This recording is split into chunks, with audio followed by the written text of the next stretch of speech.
আল্লাহর রসুলকে দেখানো হবে সামনে, দেখাইয়ে বলা হবে যে এই লোকটা সম্পর্কে তুমি কি বলতে, বা এই লোকটা সম্পর্কে তোমার দুনিয়ায় কি ধারণা ছিল। তখন মুমিন ব্যক্তি বলবে ফায়াকুলু ফামাল মুমিনু ফায়াকুলু, মুমিন ব্যক্তি বলবে আশহাদু আন্না হু আবদুল্লাহি ওয়া রাসূলুহু।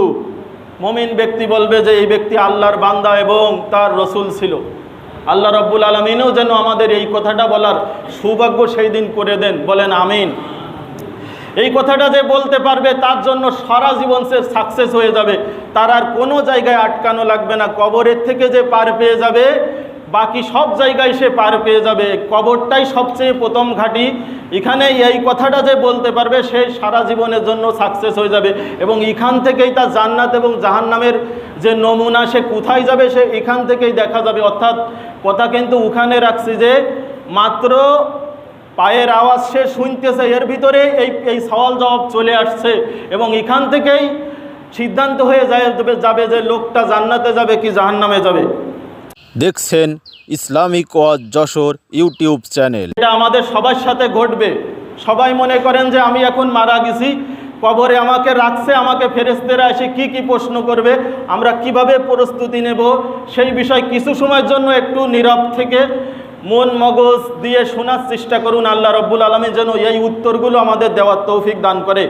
দেখেন হাদিসের ভিতরে আসছে, এই হাদিসটা বুখারী শরীফের 1338 অর্থাৎ 1338 নম্বর। আমরা এই হাদিসটা পড়ব। দেখুন আল্লাহ রসুল বলছেন যে ইন্নাল মাইয়িতা ইযা উদিয়া ফি কবরিহি ওয়া তুওয়াল্লি আনহু আসহাবহু ইন্নাহু লা ইয়াসমাউ খাফকি নিয়ালিহিম। ইন্নাল মাইয়িতা ইযা উদিয়া ফি কবরিহি, যখন মানুষকে কবরে রাখা হয়, আমাদেরও এইভাবে কবরে রাখবে। আমরা যেভাবে মানুষকে রেখে আসি আমাদেরও এইভাবে রাখা হবে। তারপরে কি হবে, ওয়া তুওয়াল্লি আনহু আসহাবহু, আমাদের সঙ্গী সাথীরা যারা ছিল তারা সবাই আমাদেরকে রেখে চলে আসবে। যেটা আমরা 2 দিন আগেও দেখছি যে আমরা কি কেউ তার সঙ্গী হয়েছি? আমরা কবর দেওয়ার পরে আমরা যত তাড়াতাড়ি পারছি কবর ছেড়ে চলে আসছি। তারপরে কি হলো, আল্লাহ রসুল বলছেন যে তার সঙ্গী সাথীরা যে চলে আসে, ইন্নাহু লা ইয়াসমাউ খাফকি নিয়ালিহিম, এই যে সঙ্গী সাথীরা চলে আসছে, এই পায়ের আওয়াজ মৃত ব্যক্তি কবর থেকে শুনতে পায় যে আমার সঙ্গী সাথীরা আমাকে রেখে চলে যাচ্ছে। ঠিক এমনই এক সময় আল্লাহ রাব্বুল আলামিন আতাহু মালাকানে ফায়াকুদানিহি ফায়াকুলানি লাহু মা কুনতু তাকুলু ফি হাযার রাজুলি মুহাম্মদ। আল্লাহ রাব্বুল আলামিন 2 জন ফেরেশতাকে পাঠিয়ে দেবেন। আতাহু মালাকানে মানে 2 জন ফেরেশতাকে পাঠানো হবে, ফায়াকুদানিহি এবং তাকে উঠানো হবে, উঠে বসানো হবে, ফায়াকুলানা লাহু এবং তাকে বলা হবে মা কুনতু তাকুলু ফি হাযার রাজুলি মুহাম্মদ। এইটা হচ্ছে এই হাদিসের অংশ। আর অন্য একটা হাদিসে আসছে যে প্রথমে প্রশ্ন আমরা যেটা সবাই জানি, মার রব্বুকা ওমান দীনুকা ওমান নাবিয়্যুকা, এই প্রশ্ন করার পরে 4র্থ নম্বরে এই প্রশ্ন করা হবে। কিন্তু এই হাদিসে প্রথমে ওই আগেরগুলো নেই, শুধুমাত্র এইটা দিয়ে শুরু করা হয়েছে। এখানে আল্লাহর রসুলকে দেখানো হবে সামনে, দেখাইয়ে বলা হবে যে এই লোকটা সম্পর্কে তুমি কি বলতে, বা এই লোকটা সম্পর্কে তোমার দুনিয়ায় কি ধারণা ছিল। তখন মুমিন ব্যক্তি বলবে ফায়াকুলু ফামাল মুমিনু ফায়াকুলু, মুমিন ব্যক্তি বলবে আশহাদু আন্না হু আবদুল্লাহি ওয়া রাসূলুহু। মুমিন ব্যক্তি বলবে যে এই ব্যক্তি আল্লাহর বান্দা এবং তার রসুল ছিল। আল্লাহ রাব্বুল আলামিনও যেন আমাদের এই কথাটা বলার সৌভাগ্য সেই দিন করে দেন, বলেন আমিন।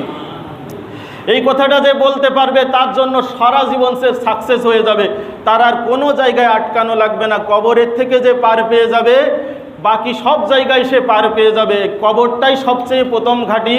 এখানে এই কথাটা যে বলতে পারবে সে সারা জীবনের জন্য সাকসেস হয়ে যাবে, এবং এখান থেকেই তার জান্নাত এবং জাহান্নামের যে নমুনা সে কোথায় যাবে সে এখান থেকেই দেখা যাবে। অর্থাৎ কথা কিন্তু ওখানে রাখছি যে মাত্র পায়ের আওয়াজ সে শুনতেছে, এর ভিতরে এই সওয়াল জবাব চলে আসছে, এবং এখান থেকেই সিদ্ধান্ত হয়ে যাবে যে লোকটা জান্নাতে যাবে কি জাহান্নামে যাবে। দেখুন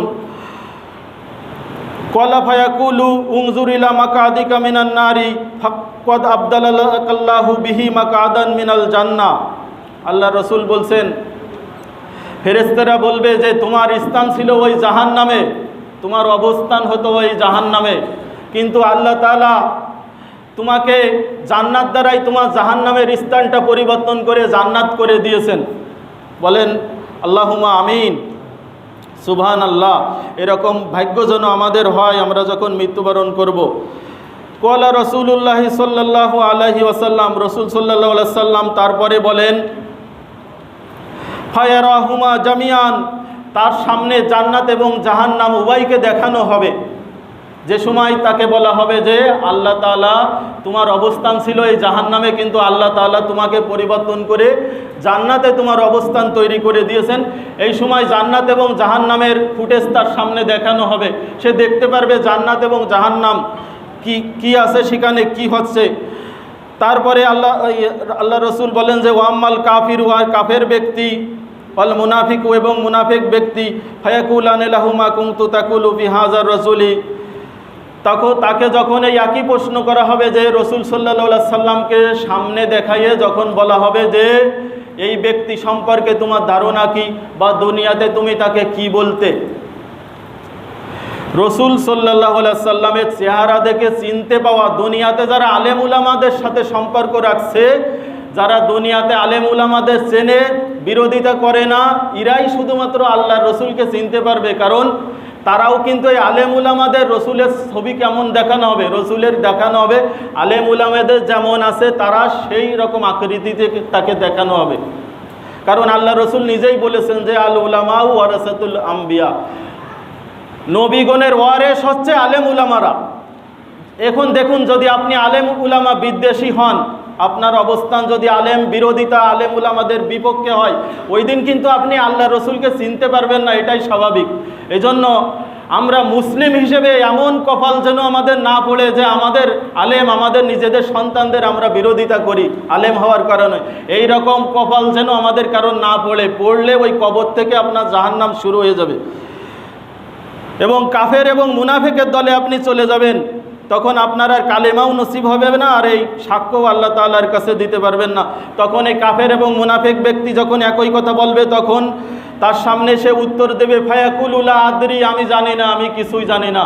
আল্লাহ রসুলকে যখন দেখানো হবে বলবে যে আমি জানি না, আমি চিনি না। তারপরে কি করা হবে, রসুল সাল্লাল্লাহু আলাইহি সাল্লাম থেকে যখন ধারণা নেওয়া হবে যে রসুল সাল্লাল্লাহু আলাইহি সাল্লাম সম্পর্কে তোমার দুনিয়ায় কি ধারণা ছিল, তখন সে ব্যক্তি বলবে যে কুনতু আকুলু মা ইয়াকুলু লিন-নাস, কুনতু আকুলু মা ইয়াকুলুন নাস, মানুষে যা বলতো আমিও তাই বলতাম।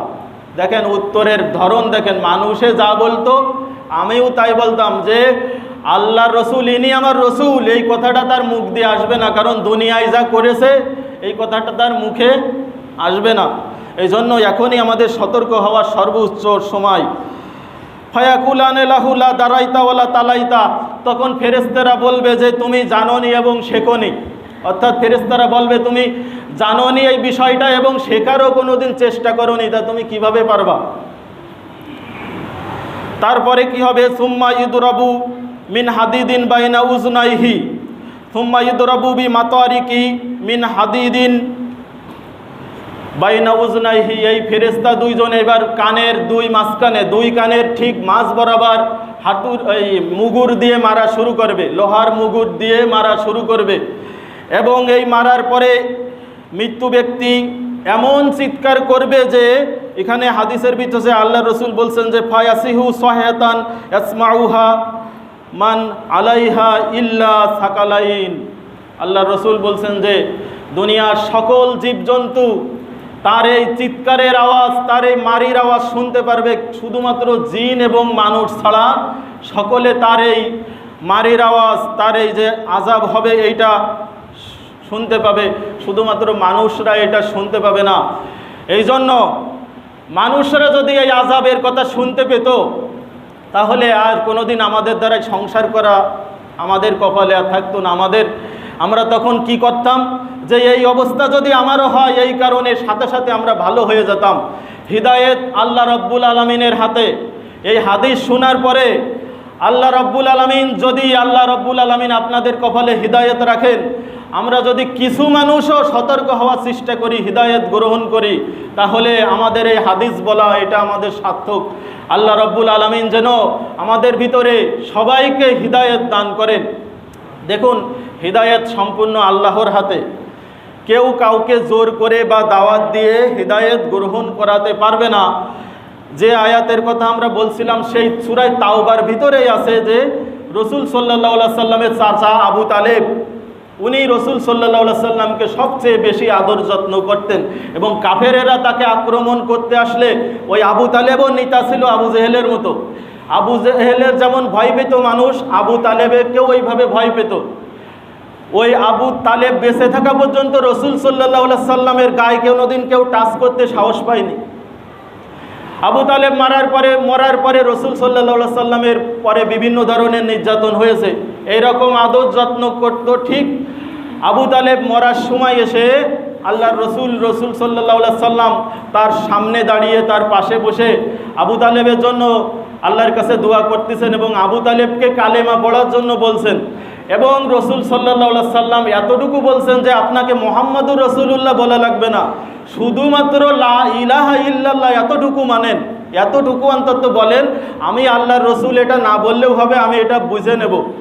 কিন্তু পাশের দিয়ে আবু জেহেল, আবু সুফিয়ান, উতবা, সাইবা তারা বলছে, নিতা তুমি এই মৃত্যুর সময় কি এই মুহাম্মাদের ভয়তেই কালেমা স্বীকার করবা? তখন কিন্তু আবু তালেব বলল যে না, আমি এই কালেমা আমি স্বীকার করব না। তখন রসুল সাল্লাল্লাহু আলাইহি সাল্লাম মনে মনে একটু কষ্ট পেলেন। সাথে সাথে আল্লাহ রাব্বুল আলামিন আয়াত নাজিল করে দিলেন যে ইন্নাকা লা তাহদি মান আহবাবতা ওয়ালাকিন্নাল্লাহা ইয়াহদি মাইয়াশা। সূরা কসাসের ভিতরে আসছে যে আল্লাহ তাআলা আয়াত নাজিল করে দিলেন যে ইন্নাকা লা তাহদি মান আহবাবতা, আপনি যাদের পছন্দ করেন, যাদের ভালোবাসেন তারাই যে হিদায়াত পাবে এইটা না, হিদায়াতটা সম্পূর্ণ আল্লাহ তাআলার হাতে। আবু তালেবকেও আল্লাহর রসুল তার কপালে হিদায়াত না থাকার কারণে তাকে হিদায়াত করতে পারেনি। আমরা ইনশাল্লাহ আমরা যারা আছি এরকম কপাল পোড়া আমরা কেউ হব না। আমাদেরকে হিদায়াত আল্লাহ রাব্বুল আলামিন দিয়েই দিয়েছেন। কেন দিয়েছেন? আমরা মুসলমানের ঘরে জন্মগ্রহণ করছি, এখানে নামাজ পড়তে আসছি, এটাই আমাদের হিদায়াত। এবং বাকিটা আমরা যেটা না মানি এটা আমাদের আস্তে আস্তে মানতে হবে, ইসলামের পথে চলতে হবে, ইসলামের বিধিবিধানগুলো মেনে চলতে হবে। তাহলে কবরে, হাসরে, মিজানে, ফুলসিরাতে যেখানে যাব আল্লাহ রাব্বুল আলামিন আমাদেরকে সফলতা দান করবেন এবং জান্নাতের সুউচ্চ মাকাম দান করবেন। এই কামনা আমাদের। আল্লাহ রাব্বুল আলামিন যেন আমাদেরকে তার প্রিয় বান্দা হিসেবে কবুল করে নেন।